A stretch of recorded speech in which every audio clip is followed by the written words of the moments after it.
How do you know if you're actually in a calorie deficit? So that is a brilliant question. And chances are, if you've clicked this video, then you're wondering that very same thing. So throughout this video, I'm going to explain to you about 7 or 8 ways as to how you can know as to whether or not you're in a calorie deficit. Now, I do want to emphasize before I get stuck into these points is that this isn't to say that all 7 or 8 should happen simultaneously. For as long as I would say even half of them are happening, then you are still in a calorie deficit. And I thought I'd get that out of the way first. Anyway, let's just get stuck in. Although before I get stuck in, I do want to say, please subscribe to the channel if you haven't already. Otherwise, let's start off with what a calorie deficit is, and then we'll go into the main points of this video.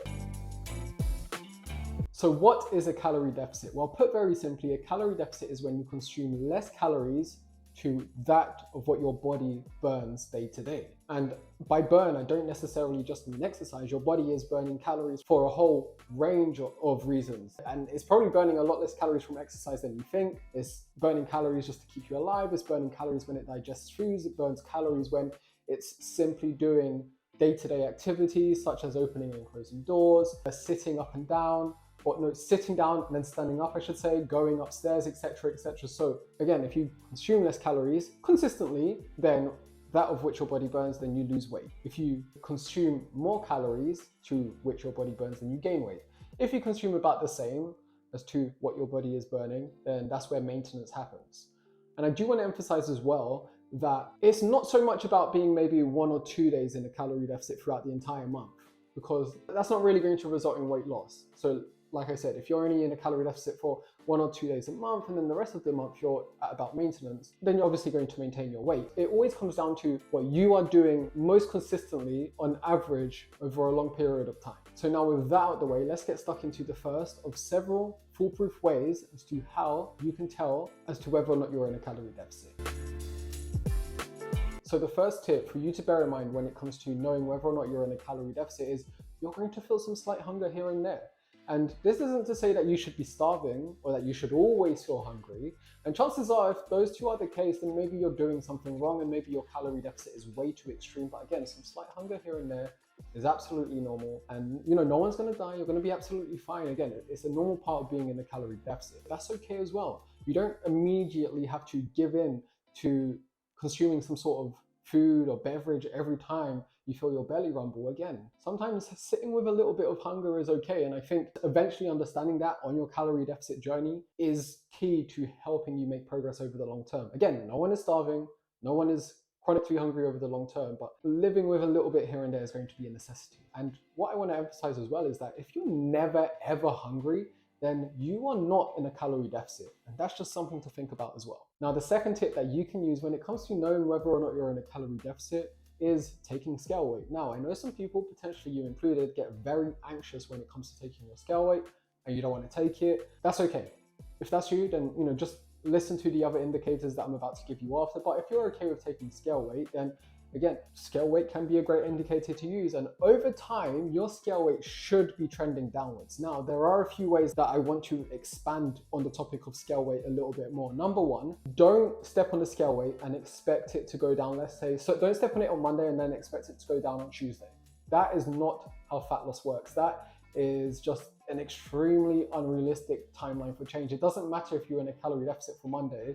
Like, scale weight could still go up the next day. Again, you have to actually give your body time. And by this, I mean, the best way you can take your scale weight is by taking averages week to week. So maybe take it several times throughout the week in week 1 of June, and then that would be your average. And then take it several times throughout the week of week 1 in July, and then that would be your average for week 1 in July.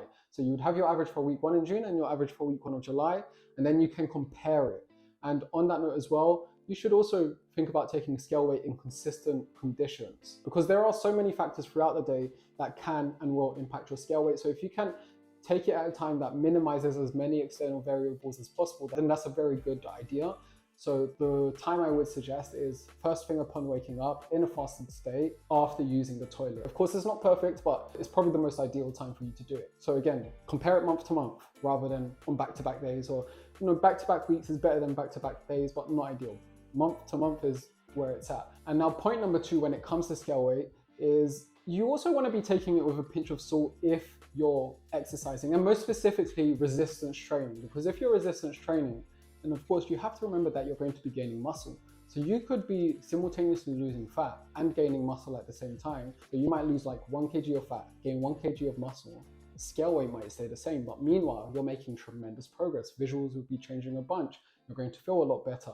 So that's something to think about as well when it comes to scale weight. And on that note, this is why you don't want to put so much emphasis on one potential indicator when you're trying to figure out as to whether or not you're in a calorie deficit. So throughout this video, the points that I'm about to mention to you, or the indicators I should say, don't just pick one to measure whether or not you're in a calorie deficit. Pick several.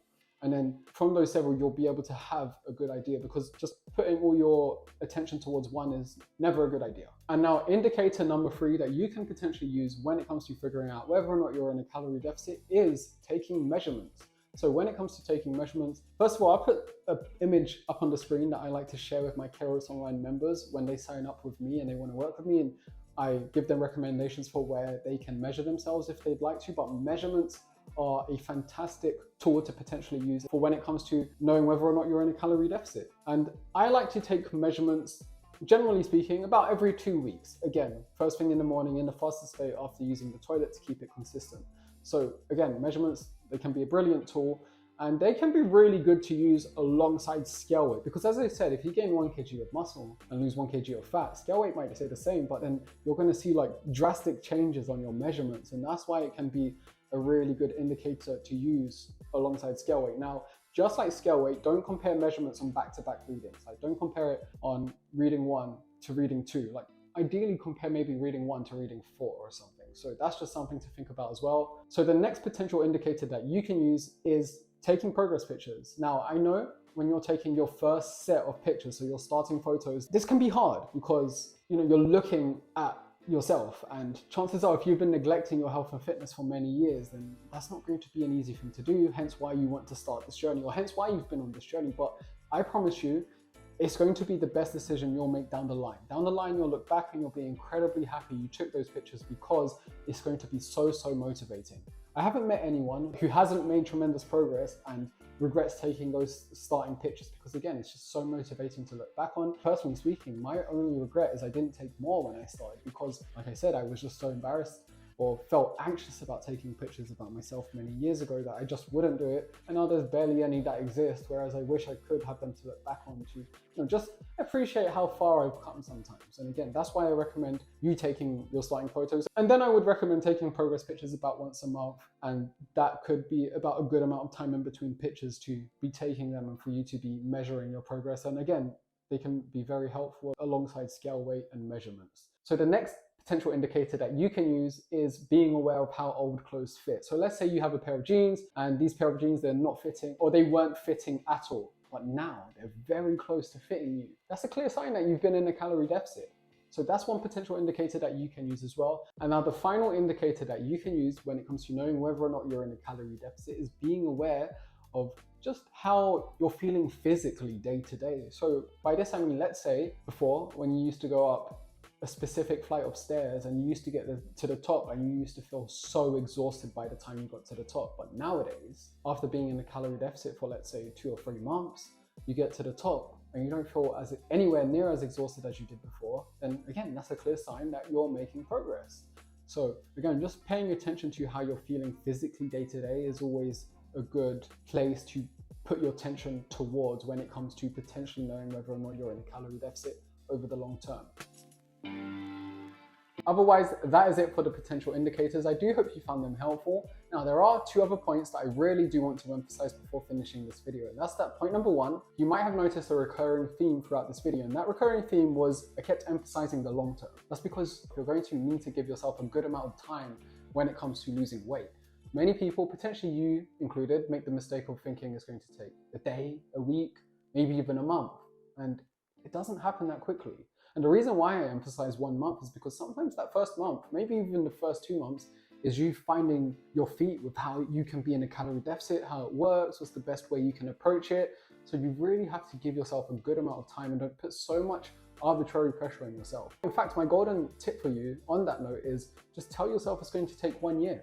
You might not like hearing that, but it's the best bit of advice I can give you, because when you tell yourself it's going to take a year, you don't put so much pressure on yourself for how quickly you think things should be happening.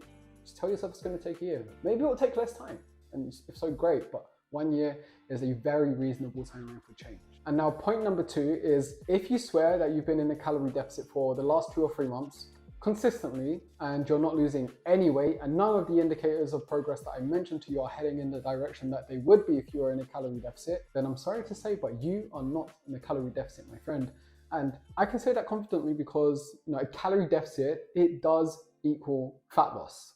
It's impossible not to. So if you're, again, swearing that you are doing everything right and it's been a while and you've been consistent, then number 1, go to a doctor, because then you can be certain that everything is okay hormonally, you can get lab work done, and the last thing you want to do is self-diagnose yourself. So that's number 1. Number 2, if you've been to a doctor and everything's come back and you're in the clear, then that's great as well, because now you know that there's something that you can do that maybe you haven't been doing before. Maybe you've been overestimating your consistency levels. Maybe there could be a whole variety of reasons. And in fact, I've recorded a video on this before where I go into more depth as to why you say you're in a calorie deficit, but why you're also not losing weight at the same time. And I would recommend watching that if you'd like. So you can click here to check that out. And otherwise, that is it for today's video. I do hope you found this video helpful. If you're not following me on social media already, then do check out my profiles on social media on whichever platform you use the most. Share this with your group chat. Subscribe to the channel if you haven't already. And one last thing I want to mention as well is that, remember, if you're having a frustrating time maybe on your weight loss journey, you ultimately have to remember is that not quitting is progress in itself. So that's something I really want to get across for you to stay with. Otherwise, take care and I'll see you around.